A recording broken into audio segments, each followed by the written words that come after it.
Hello and welcome to today's live. So I have a very interesting one for you today. I'm going to try and keep it short because I've got to take the little one out for a walk. I think he might come and say hello. So you get to see Alex in a minute. Yep, there he comes. Let me see, how do I turn it around? I don't think oh yeah, there I can. So you get to see Alex. Alex! Alex! He's very much like a cat, kind of does what he wants. So, I had a really interesting experience today. So I tried restricting my diet. I've gained quite a lot of weight since being able to eat anything and everything I want. So, set the stage for you. So, in case you don't know, back in, I think it was the first week of January, I overcame 6 years of debilitating levels of food intolerance. So I could not eat any foods other than my 6 safe foods. And I had a healing breakthrough, and after that I was able to eat anything and everything that I wanted, sort of within reason. I hadn't eaten fibre for an extended period of time, so you'd imagine like nuts and seeds, more fibrous things. I couldn't introduce them all straight away, but I can eat them now. It's okay. And I've been completely fine. I've been eating anything and everything, and I've gained a lot of weight. So I used to be, I think, 57 kilos in January when I had that breakthrough. Now I'm 84 kilos. So it's a lot. It's a lot of weight, and I think it sits well on me. It's very good. But I've definitely got a bit of a belly at the minute. Let me show you. So, a little bit self-conscious. So, I've got a little bit of a man boobs going on, and I've got a bit of a belly now, as you can see. Bit of a belly. And I wanted to do something about it. I was like, okay, I don't think I'm in a place now where I need to just eat anything and everything that I want, because I've gained all of the weight that I would like to have. I feel like I'm at a very healthy weight now. I feel strong. I feel my body is healing very well, and it's working very effectively. And I thought, well, it doesn't need as many resources anymore, so I can restrict the diet in some way. And not a fan of like going into a calorie deficit at any point really, so that just wasn't on my mind. So I was like, well, how can I support my body to do this? So I looked at 2 options of using and you may have seen a post that I made earlier, of going for a GAPS-ish low-carb ketogenic diet, or to utilise some intermittent fasting or fasting. So I decided to go down the path of the low-carb ketogenic diet. So this morning I had a steak for breakfast with eggs. Didn't like it, didn't digest very well, didn't sit well in my stomach, just felt like a rock, wasn't very nice. And I was kind of hungry most of the day, and just didn't really feel great. Very moody, very miserable. And I took Alex out for a walk before I had a consultation arranged with a client. And out of nowhere, I had this crazy intense histamine flare-up.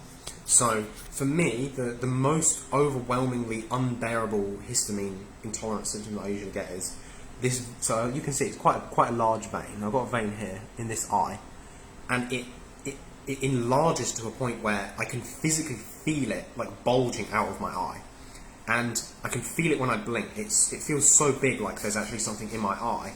And it's incredibly uncomfortable. My eye waters, it leaks constantly, and it's just so unbearably uncomfortable. Like, all I want to do is just lay down with my eyes shut and not do anything. So I wasn't sure if this was happening or if I just had something in my eye. You know, maybe a bit of dust or dirt just flicked up into my eye. So I came kind of like rushing home because it was incredibly uncomfortable. Looked in the mirror and there was nothing there. So I was like, okay, so this isn't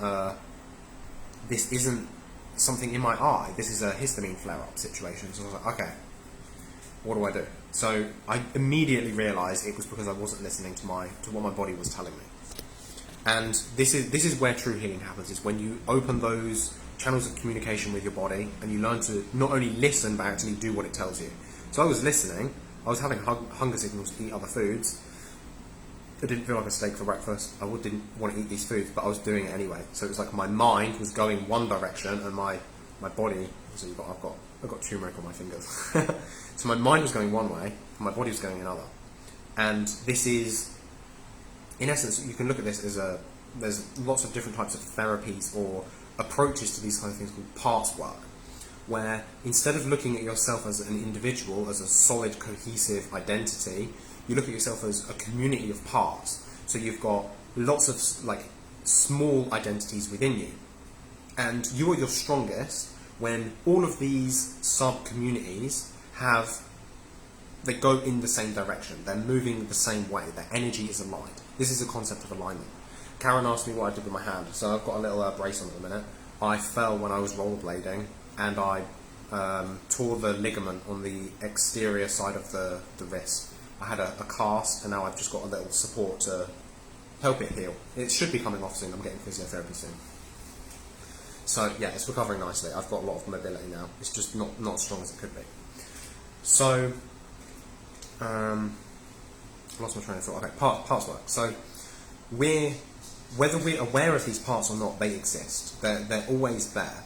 And when these parts aren't listened to and expressed directly through your ego, so your ego is your conscious identity. This is the version of yourself that you identify with. So this would be, for example, when someone says, what foods do you like? And like, say for example, even if you have food intolerances, you would say like, oh, I like pizza, I like ice cream, I like these foods. So this is the part of yourself that you're identified with. But there's another part, there's one of these other parts within you in this community of parts that you're not identified with, that you're either unconscious of, so it's residing in your subconscious, so it's there but you're not aware of it, or even further than that, it's somatic, it's expressing somatically. So in this case, this is where like you have a part that doesn't feel safe with a certain food, and you want to eat pizza, but this part doesn't feel safe with pizza. You eat pizza, so you do what that one part that you're identified with wants, but the other part that was not on board with that decision then protests. And if this is a part that's been suppressed so deeply that it's expressing somatically as somatic symptoms, it manifests as a physical symptom. So this is what an intolerance reaction is basically happening. So the part of you that wasn't on board with your decision is now protesting that you went against the direction that it was trying to bring you. And the thing that we have to understand is these parts are always trying to bring you in the right direction. They're always trying to help you become the highest version of yourself. They're trying to lead you towards authentic self-expression and the career that you would love and the relationship that you would fit best in. And it's trying to help you, all of your parts are trying to work together to bring you the best life possible. And when you have all of these parts on board, you go in a direction, and this is from a law of attraction perspective, this is what alignment is. So all of your energy is going in one direction. And what happened in this situation was part of my energy was not on board with me restricting my diet again. And I wasn't even aware of it, so it had to manifest as a physical symptom. So out on this walk, out pops this vein in my eye, and it's like, so I look at the metaphysics of it. So first of all, I see histamine as a cleaner. So histamine helps to clean things. So it's helping to clean, in this case, a perception. So your eyes are how you perceive the world, right? They're how you see things. They're how you perceive the world around you. And you base a lot of your actions and your decisions around your perception. So my perception was that I'm gaining some weight, I need to try and trim it, or I need to go on a restrictive diet. But this perception was wrong, or I was perceiving the solution to this perceived problem in the wrong way.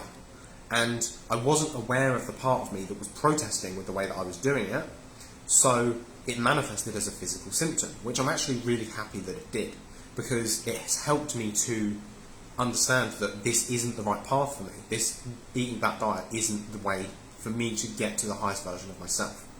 So as soon as that popped up, I knew it was the diet that was wrong. So I went home and I just ate all of the foods that I knew that I'd been avoiding. So I had some papaya, I had, I think, a bit of yogurt, some ice cream. I basically just had whatever I could that was on hand, but I'd basically been avoiding because it was unhealthy or higher in carbs. So I ate all of this, still having a reaction, jumped on this call with my client. Very interesting from a metaphysical perspective, this experience really helped me in this call because he's in a very similar position where I think that a lot of what he's going through is this. So I would refer to this as somatic ARFID. So ARFID is short for Avoidant Restrictive Food Intake Disorder. It's a new diagnostic that's been added to the DSM-5, which is the Mental Health Diagnostics Manual. I didn't give him a diagnosis. I'm not a doctor. I don't do a diagnosis. However, if you fit into the categories, I can say this might be what's going on with you. And I add this somatic part on at the front because ARFID, there's more of a conscious awareness. So it's like there's an avoiding of foods because you're afraid of the negative consequences. So you're afraid of the texture, or you're afraid of choking, or something like that that you've associated with the food.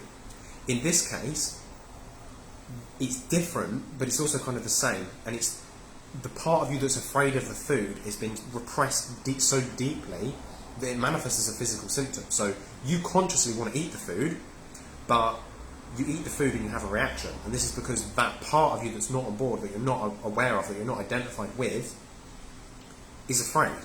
And that's what causes this avoidant, restrictive diet. So obviously, when you eat food that makes you feel really bad, that makes you have reactions, 1 + 1 = 2, and you think, okay, this food isn't healthy for me. But it's less about the food itself and more about the relationship that we have with the food. So if we can change that relationship with the food, we can change how your body perceives the food, how you interact with that food, how you digest and absorb that food. And I have completely healed all of my food intolerances by changing my relationship with food, which is remarkable. And I truly believe if I've done it, I don't see why everybody else can't do it as well. So you absolutely can do the same as I have. So if we can, so this symptom flaring up, I was actually very grateful because it's giving me guidance, it's directing me, it's showing me how I'm off course, and it's helping me to recalibrate, it's helping me to move in the right direction. And within so this call was about 1 hour and 20 minutes. About an hour in, this symptom that was really disturbing me, it was really affecting my focus, it was really uncomfortable. Literally, I felt it just go like that, just ping, and it was fine, and it just fixed itself, And this is about the time that I would have expected that the food that I ate hit my digestive system and I started absorbing it. So understanding this on a parts perspective is interesting, but if we look at it from a physiology perspective as well, some of the foods I was eating actually had histamine in. So this couldn't have been a true histamine reaction. However, it was probably more of a mast cell activation syndrome kind of situation where my body is reacting to either something in the environment, some kind of emotion, some kind of perceived threat, triggering the mast cells to activate to release histamine, causing a histamine reaction. Because I can literally eat so many histamine foods and have no histamine reaction. So why did it cause a reaction here? Well, my body knows exactly what it needs to create the thoughts and feelings and experiences that I need to have. Your body is like, it transmutes things. So it takes food and it takes experiences and it takes all of the input that you give it and it turns it into what you want to have, It turns it into energy, it turns it into vitality, it turns it into intuition, it turns it into emotions that guide you where you want to go. And your body can't take you where you want to go if you don't give it the right fuel. And this can be really tricky if one part of your body knows that this is the right fuel, but another part of your body is afraid of this and it believes it's unsafe. So you're drawn towards certain foods, but then they cause you a reaction. So I knew that I could eat these foods and not have a reaction, but I didn't know it actually worked the other way around. So now, when I avoid the foods that I know my body is asking for, I had a reaction. So it's like the complete opposite of food intolerance. So I can keep all of my symptoms completely in remission as long as I eat what my body asks me to eat. And sometimes this is food that is unhealthy, This can be ice cream, this can be pizza, this can be McDonald's. And I can eat all these and have no problems. But as soon as I try to control what I'm eating, I try to put limits on what I allow myself to eat, my body reacts. And this is because it knows how to manage these reactions, but it requires certain foods to do so. And who am I to say that that isn't McDonald's sometimes? Who am I to say that that isn't ice cream? Because sometimes it is. Clearly, otherwise, I wouldn't have been able to get rid of that food reaction, or even an absence of a food reaction, in less than an hour. Carla says, isn't that feeding the bacteria and candida? So my perspective on the microbiome is, your microbiome, whether it has parasites, whether it has candida, whether it has SIBO, is always, in every single case, without exception, an adaptive response to your current environment. So, if you're living in mold, for example, SIBO is a protective mechanism that protects you from the mycotoxins. If you have blood sugar instabilities, Candida is an adaptive response to help you regulate your blood sugar. In every single case, every single person that I have worked with, if we trace this down far enough and the client is open to all of the possibilities of illness, so this goes beyond physical, this is emotional root cause, this is looking at this in a truly holistic way. Without exception, your gut flora is always an adaptive response to keep you as healthy as you possibly can be in the environment that you currently are. And if you change that environment, and that environment I would say is your physical environment, it's the relationships that you have. So this isn't just relationships with people, this is the relationship you have with food, this is the relationship you have with yourself, with your body, but it is your relationship you have with other people. This is the thoughts that you think, this is the emotions that you experience, this is the beliefs that you believe. These are all your environment. So your microflora in your gut is without question, always, there's no exception to this rule. It is always an adaptive response to your environment. So if you want the bacteria in your gut to change, you want the Candida to change, the SIBO, the parasites, without question you have to change your environment in some way. The thoughts you're thinking, the things that you believe, the emotions you're experiencing, the people that you are with, the passion and purpose that you follow, without question, you have to change something. And this can be physical environment, you know. If you're in a moldy environment and you're being exposed to mycotoxins regularly, you're going to have a SIBO kind of situation. You're going to have increased predisposition to have yeast. It's an adaptive response. Carla says, are the cravings theirs and not ours? So, really cool question, and I can understand why you're asking that. But when you look at it through this lens of there is no theirs and ours, like they're on your team, right? They are a community of microbes that are working with your best interests at heart. It's only when we look at it through a lens of these are pathogenic organisms and these are against us that we would ever see it as them having cravings, not us. These organisms are actually working with you. They're there to serve you. The level of health that you have this moment, even if it's not the highest, it's still higher than being dead, right? And they are working night and day, just effortlessly, with so much love and care and attention to give you the highest level of health that you can experience in your current environment. So I'm not a big fan of trying to shift the microbiome using antimicrobials or killing them, and like that doesn't make any sense if you understand that the microflora is an adaptive response to your environment. Change the environment, the microbiome changes every time. Even if you do a killing protocol, even if you use FMT, so FMT is a fecal microbiota transplant. We are literally taking probiotic organisms from a healthy donor's stool and taking them as either pills or as an enema solution. It will not stick if you do not change the environment. I have seen countless situations where people do this and they apply these very invasive or very harsh microbiome rebalancing techniques and they don't stick, they don't make any difference because, as I've just said, the microbiome is an adaptive response to your diet, to your environment, to your emotions, to the things you think. It will not shift unless you change that environment. As soon as you change the environment, you don't need to do any of these things. You don't need to do an FMT. You don't need to kill them all. You don't need to, because you've changed the environment and they are a direct reflection of that environment. They can only live in that environment. As soon as the environment changes, so do they. So your gut flora is never against you. It's always working for you with your best interests at heart, trying to take you to the best place that it knows how to take you. Always working for you, okay?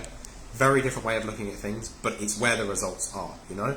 I've worked with countless, hundreds of people for different types of gut issues, SIBOs, parasites, things like that. There's so much you can do for symptom relief. There's so much you can do to get this under control. But if you want to find true healing, and to me, true healing means You're not stuck on a million supplements. You're not fighting against yourself. You're not trying to kill your microbiome. Like, you're healing, you know? You can start reintroducing foods again. You start feeling effortlessly energetic. Your sleep is improving, and it's like your life is just getting better and it's less complicated. That's what I think is key, you know? So many of these healing protocols are complicated. They're layers upon layers of complexity. But the essence of healing is simple. And when we keep going for more and more complex, we make it more difficult to actually find true healing. True healing is simple. True healing is being able to trust your own instincts. It's changing that environment so you're able to thrive and working with your body, with your microbiome, with your symptoms instead of against them. Because anything you resist is going to persist, everything that you attack is going to attack back, and everything that you're fighting, everything that you're trying to kill is basically just you killing yourself, you know? You will not kill yourself to health. I mean, you hear that, right? And it just sounds so obvious. But if you realise that your microbiome is working for you, and you're trying to kill your microbiome, you're actually killing your own health, and it makes absolutely no sense whatsoever. So, radical perspective shift, make that shift, you'll find healing. You know, it's not something you can just click your fingers and do, but try to be open to the possibility that actually everything that's happening, all of your symptoms, all of your gut flora, all of your dysbiosis is actually working for you. It's an adaptive response to keep you as healthy and as vital and as vibrant as possible in the environment that you're currently in. And as you change the environment, your symptom expression will change, your microflora composition will change, your food sensitivities will change, everything will change. But it doesn't change if you don't change first. So that's everything for me. Alex is wanting to go for a walk. I know John wants to go for a walk as well. So everything from me today. Try and change that perspective. It will change everything for you. Little anecdote of it working in reverse for you earlier. So for all of you that tuned in towards the end of this, make sure you go and check the rest of this out. It was really cool, really good, really nice, interesting story today. So yeah, everything for me today. Hope you're all doing really well, and I'll talk to you soon. Ciao.